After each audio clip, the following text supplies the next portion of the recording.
Weekend ಅಂದ್ರೆ ಸುದೀಪ್ ಅಣ್ಣ, ಅವ್ರಂದ್ರೆ ಅಭಿಮಾನ, ಕಿಚ್ಚನ ಚಪ್ಪಾಳೆ ಸನ್ಮಾನ, ಅದೇ ನಮ್ಗೆ ಬಹುಮಾನ. ಸುದೀಪ್ ಅಣ್ಣ ಕೈ ಎತ್ತಿದ್ರೆ ವಿನ್ನರು, ಇಲ್ಲ ಅಂದ್ರೆ ರನ್ನರು, ಇಲ್ಲೇ ಇದ್ರೆ ಆನಂದ, ಮನೆಗೋದ್ರೆ ಗೋವಿಂದ. ತುಂಬಾ ಚೆನ್ನಾಗಿರೋ ಲೈನ್ಸ್ ಗಳನ್ನು ನಿನ್ನೆಯ ಎಪಿಸೋಡ್ ಅಲ್ಲಿ ಗಿಲ್ಲಿ ಒಂದು ರ್ಯಾಪ್ ಸಾಂಗ್ ಬರ್ದಿದ್ದ.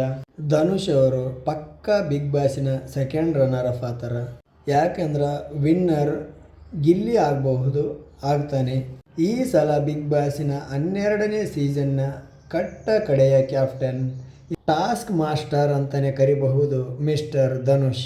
ನಾನು ಧನುಷನ ಟಾಸ್ಕ್ ಮಾಸ್ಟರ್ ಯಾಕಂದೆ ಅಂದ್ರೆ, ಈ ವಾರ ನೋಡ್ಬೋದು ನೀವು, ಕಂಟಿನ್ಯೂ ಆಗಿ 3-4 ಗೇಮ್ಗಳನ್ನು ಗೆದ್ಕೊಂಡೇ ಬಂದಾನ. ಬಿಗ್ ಬಾಸ್ ಒಂದು ವೇಳೆ ಬರೀ ಗೇಮು ಅಂತ ನೋಡಿ ವಿನ್ ಮಾಡಂಗಿತ್ತಂದ್ರೆ ಖಂಡಿತವಾಗಲು ಧನುಷ್ನೇ ವಿನ್ ಆಗ್ತಿದ್ದ.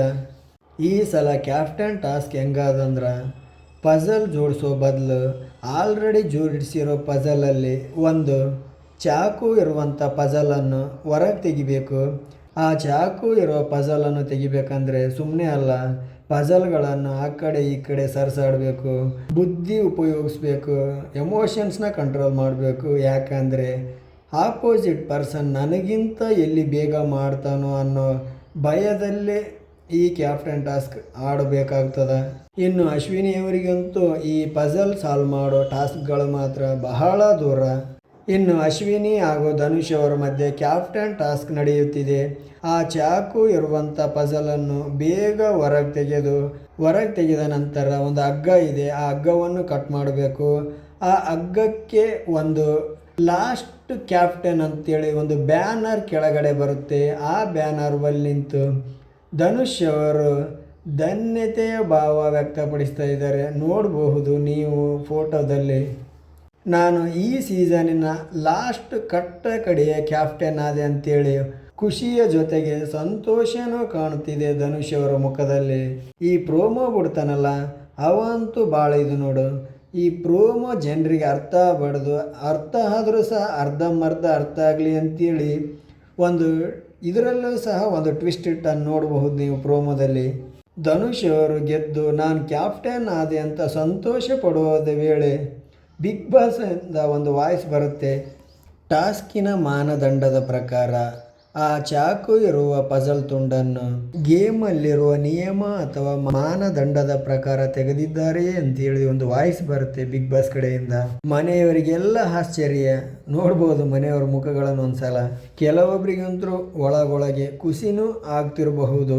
ನನಗೆ ಏನು ಅನಿಸ್ತದೆ ಅಂದ್ರೆ, ಪ್ರೋಮೋ ಹಿಂಗೆ ಕಟ್ ಮಾಡ್ಯಾನಂತಂದ್ರೆ ಒಂದು ಸರಿಯಾಗಿ ಉಸ್ತುವಾರಿ ಮಾಡ್ತಾ ಇದ್ದಾನ ಇಲ್ಲ, ನೋಡ್ತಿದ್ದಾನ ಇಲ್ಲ, ಅಶ್ವಿನಿ ಅವ್ರನ್ನ ಟಾರ್ಗೆಟ್ ಮಾಡಿ ಧನುಷನ್ ಕಡೆಗೆ ನೋಡ್ತಾನ ಇಲ್ಲ ಅಂತೇಳಿ ಜನಗಳಿಗೆ ಅನುಮಾನ ಬರಲಿ ಅಂತಿರಬೇಕು.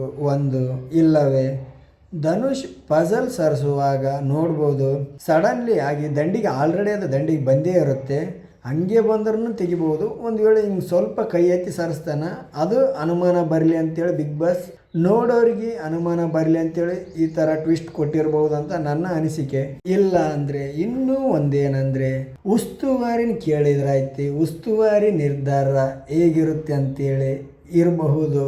ಖಂಡಿತವಾಗ್ಲೂ ಉಸ್ತುವಾರಿ ಅಷ್ಟೇ ಅಲ್ಲ, ಇನ್ನೂ ಒಂದು ಸಲ ಫಸ್ಟ್ಲಿಂದ ಸ್ಟಾರ್ಟ್ ಮಾಡಿದ್ರು ಧನುಷ್ನೇ ಗೆಲ್ತಾನೆ. ಯಾಕಂದರೆ ಇಲ್ಲಿ ಅಶ್ವಿನಿಯವರು ಕಿಲೋಮೀಟ್ರ್ ಗಂಟಲೆ ಹಿಂದಿದ್ದಾರೆ. ಅಷ್ಟೆಲ್ಲ ಸ್ಪೀಡ್ ಬಂದು ಧನುಷನ್ ಹಿಂದಾಕಿ ಗೆಲ್ಲಬೇಕೆಂದ್ರೆ ಬಹಳ ಕಷ್ಟ ಇದೆ. ಪ್ರೋಮೋದಲ್ಲಿ ಒಂದು ಚಮಕ್ ಇರಲಿ ಅಂತೇಳಿ ಈ ರೀತಿ ಕೊಟ್ಟಿರಬಹುದು ಬಿಗ್ ಬಾಸ್. ಅದೇನೇ ಆಗಲಿ ಎಪಿಸೋಡಲ್ಲಿ ನೋಡ್ಕೊಳ್ಳೋಣ. ಕಟ್ಟ ಕಡೆಯ ಕ್ಯಾಪ್ಟನ್ಗೊಂದು ನಮ್ಮ ಕಡೆಯಿಂದ ವಿಶೇಷ ಹೇಳ್ತಾ ಮುಂದೆ ಹೋಗೋಣ. ನಿನ್ನೆ ಎಪಿಸೋಡ್ ಬಗ್ಗೆ ಒಂದಿಷ್ಟು ಕಣ್ಣಾಡಿಸೋದಾದರೆ, ಬಿಗ್ ಬಾಸಲ್ಲೂ ಸಹ ಹೊಸ ವರ್ಷವನ್ನು ಸಖತ್ತಾಗಿ ಆಚರಣೆ ಮಾಡಕತ್ತಾರ. ನೀವು ಸಹ ನೋಡ್ಬೋದು ಮನೆಯ ಸ್ಪರ್ಧಿಗಳು ಎಷ್ಟು ಖುಷಿಯಿಂದ. ಇನ್ನೇನಿದ್ರು 2025 ಬರೀ ನೆನಪು ಮಾತ್ರ ಇರಲಿ ಬಿಡಿ. 2026 ಬಂದ್ರೇನು, 2076 ಬಂದ್ರೇನು, ಜೀವನದಲ್ಲಿ ಮಾತ್ರ ಏಳು ಬೀಳು ಏರುಪೇರು ಇದ್ದೇ ಇರ್ತದ. ಬಿಗ್ ಬಾಸ್ಗೂ ಸೇರಿ ಬಿಗ್ ಬಾಸಲ್ಲಿರುವ ಅಷ್ಟು ಸ್ಪರ್ಧಿಗಳಿಗೆ ಹೊಸ ವರ್ಷದ ಆರ್ಥಿಕ ಶುಭಾಶಯಗಳು. ನಿಮ್ಮ ಜೀವನದಲ್ಲಿ ಎಲ್ಲ ಒಳ್ಳೆಯದಾಗಲಿ ಅಂತ ಹೇಳ್ತಾರೆ. ಬಿಗ್ ಬಾಸಲ್ಲಿ ಸ್ಪರ್ಧಿಗಳು ಹೊಸ ವರ್ಷವನ್ನು ಮಾಮೂಲಿಯಾಗಿ ಆಚರಿಸೋಕ್ಕಿಂತ ಬಿಗ್ ಬಾಸಿನ ಇಷ್ಟು ಜರ್ನಿಯಲ್ಲಿ ಏಳು ಬೀಳಿನ ನಡುವೆ ಒಂದು ನಿಮಗನಿಸಿದ್ದ ಸಾಂಗನ್ನು ರಚನೆ ಮಾಡಬೇಕಂತೇಳಿ ಬಿಗ್ ಬಾಸ್ ಗಿಲ್ಲಿಯವರಿಗೆ ಹೇಳ್ತಾನೆ ಬಿಗ್ ಬಾಸ್. ಅದರಂತೆ ಇನ್ನು ರಕ್ಷಿತನಿಗೆ ರೀಲ್ಸ್ ಮಾಡಲು, ಇನ್ನು ಹುಡುಗರಿಗೆ ಹೀಲ್ಸ್ ಹಾಕ್ಯಂಡು ರ್ಯಾಂಪ್ ವಾಕ್ ಮಾಡಲು ಮತ್ತು ಇನ್ನಿತರ ಚಟುವಟಿಕೆಗಳನ್ನು ಬಿಗ್ ಬಾಸ್ ಹೊಸ ವರ್ಷವನ್ನು ಖುಷಿಯಿಂದ ಬರಮಾಡಿಕೊಳ್ಳಿ ಅಂತೇಳಿ ಒಂದಿಷ್ಟು ಚಟುವಟಿಕೆ ಕೊಟ್ಟರು ಬಿಗ್ ಬಾಸ್ ಮನೆ ಮಂದಿಗೆ. ಮೊದಲು ನಾವು ಗಿಲ್ಲಿ ಯಾವ ರೀತಿ ಸಾಂಗ್ ಬರಿತಾನ ಅಥವಾ ಯಾವ ಥರ ಸಾಂಗ್ ಇರ್ತದಂತ ಕೇಳಬೇಕು. ಯಾಕಂದ್ರೆ ಮನೆಯಲ್ಲಿರುವಂಥ ಅಷ್ಟು ಸ್ಪರ್ಧಿಗಳನ್ನು ಸೇರಿಸಿ ಒಂದು ಸಾಂಗನ್ನು ಬರಿಬೇಕಾಗ್ತದ. ನೋಡೋಣ ಗಿಲ್ಲಿ ಏನು ಬರಿತಾನಂತೇಳಿ. ನೀವು ಪ್ರೋಮೋ ನೋಡಿರಿ ಅನ್ಕೊಂತೀನಿ. ಗಿಲ್ಲಿ ಸಾಂಗ್ ಬರಿತೀನಿ ಅಂತೇಳಿ ಅಂದ್ಕೊಂಡ್ರೆ ಧ್ರುವಂತ ಯಾರ ಮೇಲೆ ಬೇಕಾದ್ರೆ ಬರೀ ಯಾರನ್ನ ಬೇಕಾದ್ರೂ ತಗೋ, ಆದರೆ ನನ್ನ ಹೆಸರು ಮಾತ್ರ ತಗೋಬೇಡಪ್ಪ ಗಿಲ್ಲಿ ಅಂತೇಳಿ ಸ್ವಲ್ಪ ಸಿಟ್ಟಲ್ಲೇ ಹೇಳ್ತಾ ಇದ್ದಾನೆ. ನನ್ನ ಹೆಸರು ಮೇಲೆ ಬರೆದ್ರೆ ಚೆನ್ನಾಗಿರಲ್ಲ, ನನ್ನ ಹೆಸರನ್ನು ನೀನು ತಗೋಲೇಬಾರ್ದು ಅಂತೇಳಿ.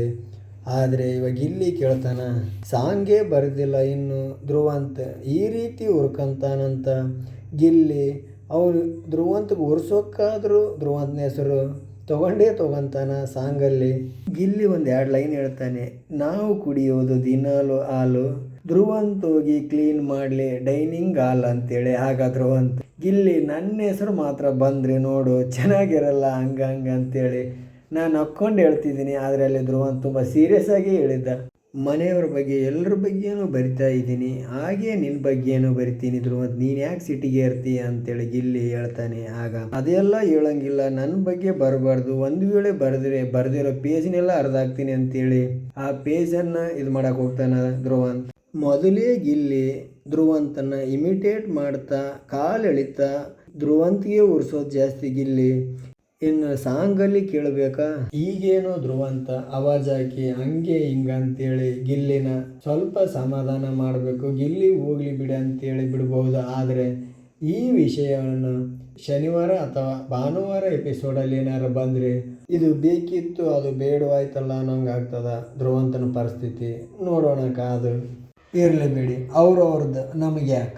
ಆದರೂ ನಿನ್ನೆ ಎಪಿಸೋಡು ಗಿಲ್ಲಿ ಮಾತ್ರ ತುಂಬ ಚೆನ್ನಾಗಿ ಲೈನ್ಸ್ಗಳಿರುವ ಸಾಂಗ್ ಬರೆದಿದ್ದ. ವಿಡಿಯೋ ಸ್ಟಾರ್ಟಿಂಗಲ್ಲೇ ಆ ಲೈನ್ಸ್ ಇರುವ ಸಾಂಗ್ ಹೇಳಿದ್ದೆ.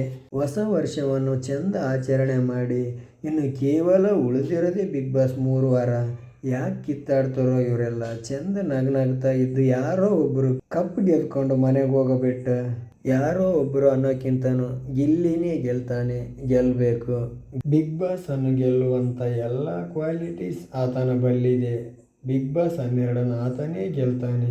ಬಹುಶಃ ಅಶ್ವಿನಿ ಹಾಗೂ ಗಿಲ್ಲಿ ಅಷ್ಟು ಯಾರು ಕಿತ್ತಾಡಿಲ್ಲ ಅನ್ನಿಸ್ತದ ಬಿಗ್ ಬಾಸಲ್ಲಿ.